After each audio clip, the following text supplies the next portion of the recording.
marumba in Blackpink ay qayb ka yihiin fanaaniinta caalamiga ee ka soo muuqan doona koobka adduunka dhawaanahan miyayse qatar ku jirta liiska wadamada ay booqanayaan ay ku tagi doonaan safarka goormase ayuu bilaabmi doonaa Blackpink World Tour wali ma maqashay Blackpink inay ahaayeen 9 gabdhood oo tumase gabadha sida murugada la kaga baxday kooxda sanadii 2015 xilli taageerayaasha kooxdan ee Blinkies ay gabi ahaanba aad uga xumaadeen hadda si xagee ku nooshay maxay yihiin labada shay u sahlay Blackpink in adduunku si fudud u aqbalo heesta Shakira ee Waka Waka maxay ku dooratay Rose inay ku luqayso hadda koor heshiis ayay la galeen shirkadda giimamka ee PUBG xilli ay kaga qayb qaateen qaar ka mid ah sooda caanka haddana loogu jecel yahay sida heesta Ready for Love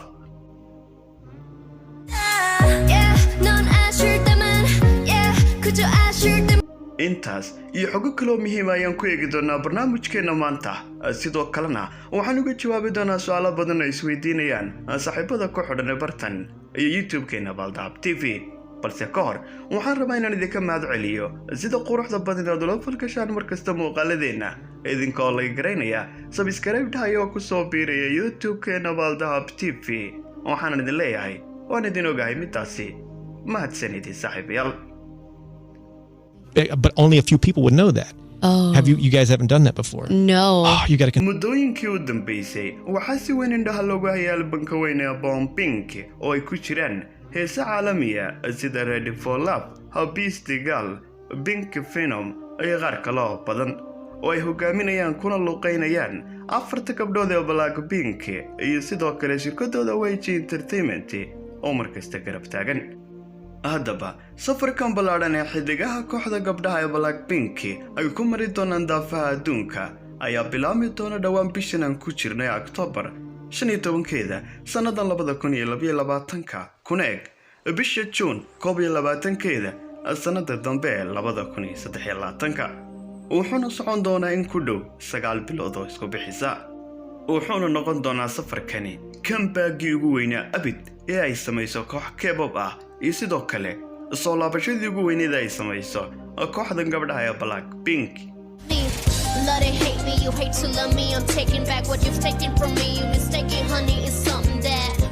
safarkan iyo bandhig fanoodkooda waxa uu ka bilaabmi doonaa magaalada Seoul ee dalkaasi South Korea 15 bishan October kadib bandhigaas ayay u duuli doonaan dhankaasi America waxaana u degan qorshaha inay 10 show ku qabtaan 7 caasimadooda oo kala duwan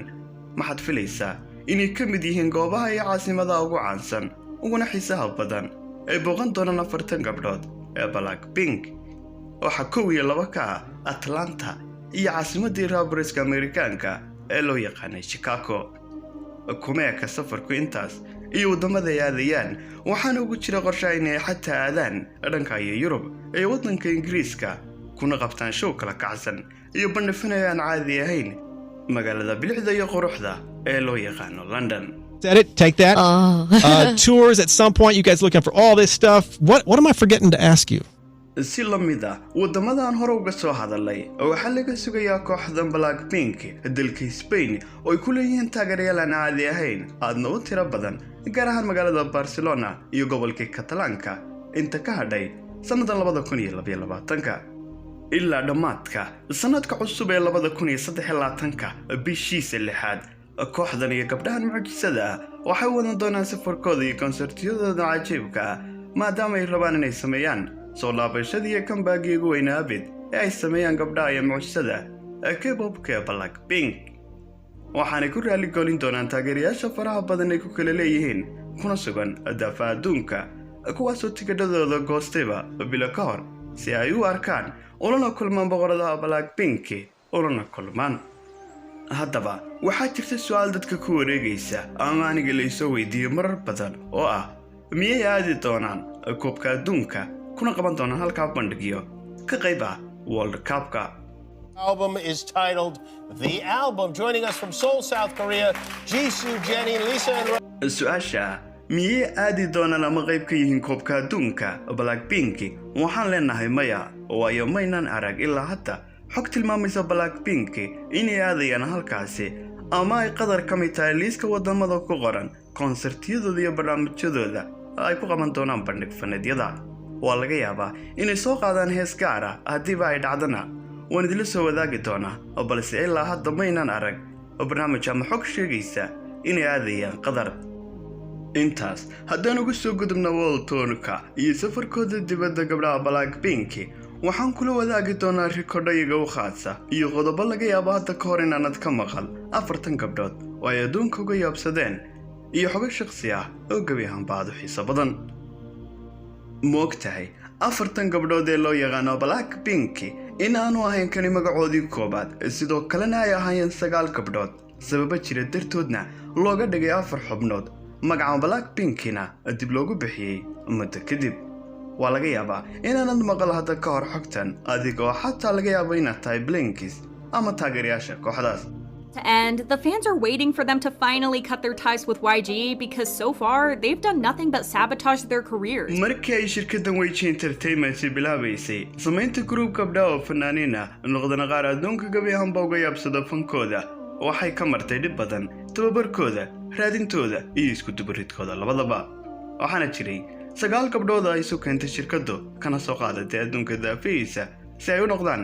gruub gabdha oo fanaaniina. waxaana u bixisay markiiba magaca Pink Bang oo tilmaamaya bilic iyo soo jiidasho aan caadi ahayn iyo qurux saayida. waxaa adkaatay isla qabsiga 9kii gabdhood oo waxaana badatay sida loo siinayo tababar macquul ah, xataa waxay gaadhay inuu yimaado khilaaf dhexdooda iyo isfahan darro aad u badan. waxaana isla markiiba tiimka laga saaray 4 gabdhood oo ka mid ah kooxda, waxayna sidaasi ku noqdeen 5 xubnood oo ah 40 gabdhood ee aanu imika naqaano Jisoo, Rose, Lisa iyo Jenny, iyo gabadha qudha ee ilaa hadda lagu xasuusto tiimkii hore ee la odhan jiray Miyeon.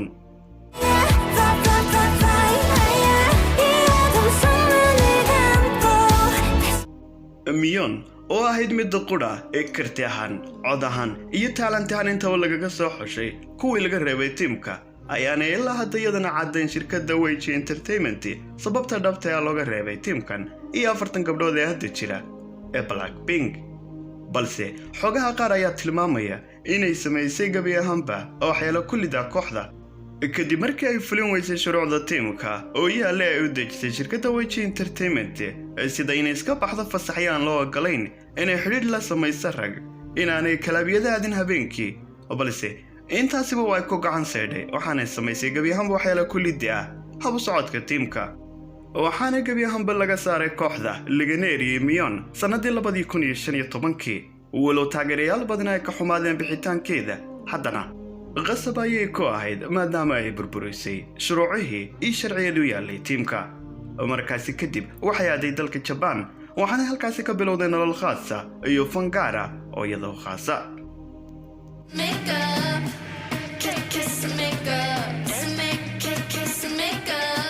markii ay baxday gabadhii Miyeon ayaa tiimka gabi ahaanba waxay isugu soo hadhay 40 gabdhood, waxaana ay la bixin magaca Blackpink. waxaana la tilmaamaa magacooda iyo astaanta usha labada madax leh ee dubaha. waxaa la sheegay inay jirto gabi ahaanba macno ballaaran oo ka dambeeya oo ah maadaama laga bedelay magacoodii hore ee Pink Bang oo keliya tilmaamaya qurux iyo soo jiidasho, inkani sheegayo xog intaasi ka weyn oo ah inaanay keliyahay waxa ay wax ku yihiin quruxda, balse ay leeyihiin talentis iyo gabi ahaanba backstory aad u ballaaran aadna u xanuun badan, taas oo tilmaamaysa magaca Black. iyadoo shirkadda YG Entertainment ku sharaxday magaca Black iyo Pink isku darkiisa inuu muujinayo wax ka duwan difference ama sidii hore ay ahaayeen, sheegayana talentiskooda iyo gabi ahaanba awoodda ay leeyihiin tiimkani. sidoo kalena astaanta usha labada madax ee u muuqaalka ee dubaha oo laga yaabo hadda ka hor inaad hore ugu aragtay heestooda caanka ee Dudu ayaa iyaduna leh macno gaar ah, taasoo ah hidahama ama dubaha ku dhufo. waxaana si qosol leh ayuu tilmaantay mid ka mid ah xubnaha tiimka Blackpink waqti ay sameynayeen training oo ay samaysay qalad in gabi ahaanba dubaha madaxa loogu dhufto mid gasha qalad iyada iyo qofkii kaleba, tanoo ah gabi ahaanba cidda ka soo horjeeda tiimkaasi ama wax lidi ku samaynaysa wadajirka kooxda iyo sidoo kale habu socodka shaqadooda in dubahaasi madaxa loogu dhufto. waana astaanta caanka ah ee hidahama Blackpink. Blackpink, let's hear it for them. mid ka mid ah rikoodhada lama taabtaanka ee gabdhahan ay adduunka uga yaabsadeen hadda ka hor ayaa kadib markii ay hawada ka saareen Taylor Swift iyo Ariana Grande iyagoo ku garacay heeskooda Killing Love oo ay daawatay 24 saacadood ee ugu horreeyay 56 milyan oo daawade tan oo ka dhigtay gabdhihii ugu horreeyay middan ka sameeyay YouTube xidhana iskoor noocani ah iyagoo ku karbaashay Taylor Swift iyo Ariana Grande oo middan mid ka yar hooseeya hadda ka hor sameeyay waxayna heleen aqoonsi caalami ah iyo awood aan la sharxi karin. Girls follow all of these rules or find secret ways to get around YG's strict ways. Lisa has been seen lately rocking a waxyaalaha ugu waaweyn ee tiimkan iyo gabdhaha Blackpink lagu ammaano ayaa inay yihiin dad languagista ama dad yaqaan luqadaadu badan oo tanaayusa sheegay ahaanba inay caalamka si weyn isu fahmaan fankooduna u faafo maadaama ay ku hesi karaan luqadaadu kala duwan kuna hadli karaan. Rose Park oo ah team leaderka kooxdan ayaa si fiican uga hadasha luqadda Ingiriiska oo ana tawsaashay inay hogaamiso ama u hadlasho kooxda marka ay bixinayaan waraysyada caalamiga iyadu waxay ku dhalatay New Zealand balse waxay ku soo kortay gudaha Australia halkaas ayayna shirkadu ka soo qaadatay balse markii ay kooxda ugu tagtay dhanka South Korea intii ay tababarka qaadanaysay ayay baratay luqadda South Koreanka waana labada luqadood ee qore taqaano luqadda Koreanka iyo sidoo kale luqadda Ingiriiska waxaana lagu xasuustaa maray tababar qaadanaysay heesta caanka ah ee Shakira inay ku qaadatay tababarka kuna tijaabisay in Ingiriisku heesi karto kadib markii ay uga soo baxday qaaban caadi ahayn taasoo xataa hambalyo uga heshay Shakira iyo taageerayaasheeda kadib markii muuqaalka noqday viral sabab la xiriira qosolka uu sameeyay tababari ama Siowi halkaas ku sugnaa iyo dadkii aad uga helay. Africa, it's time for Africa. si lamida Lisa oo ah gabadha ugu daadayar tiimka ahna qofta looga dambeeyay raabka ayaa ku hadashay iyaduna 4 luqadood oo kala duwan oo luqadda Taiga ama loo yaqaan Thailand language maadaama ay halkaasi ku dhalatay sidoo kalena luqadda Koreanka Shiinaha iyo sidoo kale waliba luqadda Ingiriisida wana 4 luqadood tan waxay sahlaysaa luqad kasta inay ku hesi karto ama kula hadli karto taageerayaasheeda waxaana la ogyahay inay tahay qoftan qof leh muuqaalada ugu caansan ama ugu fayralsan Blackpink iyo 4 gabdhood ee Koreanka. Jisoo ayaa mid ugu lidata dhanka ku hadalka luqadda Ingiriiska walow luqada kale ay ku hadasho halka Jennie ay ku hadasho Ingiriiska, Koreanka iyo Japanese-ka. waxaan oran karnaa waxba lagama qaban karo dhanka language-ka tiimkan waana mid tawsaashay inay si qoto dheer caalamka ula qabsadaan heesahooduna ay faafaan ilaa heer ay ka gaadhaan inay sameeyaan world tour ay ku soo wareegayaan caalamka oo dhan. sidoo kale waxaa jira heshiis aad u culus oo ay la galeen shirkadda Gamemka ee PUBG oo wixii dhex maray oo muuqaal gaar ah ayaan kaga soo hadli doonaa haddii aan la idmo maadaama sheekadaasi ay aad u dheer tahay muuqaalkuna laga yaabo inuu kasii cuslaado ama kasii farbata intan taasoo sababi karta inuu noqdo boring ama mid caajisa.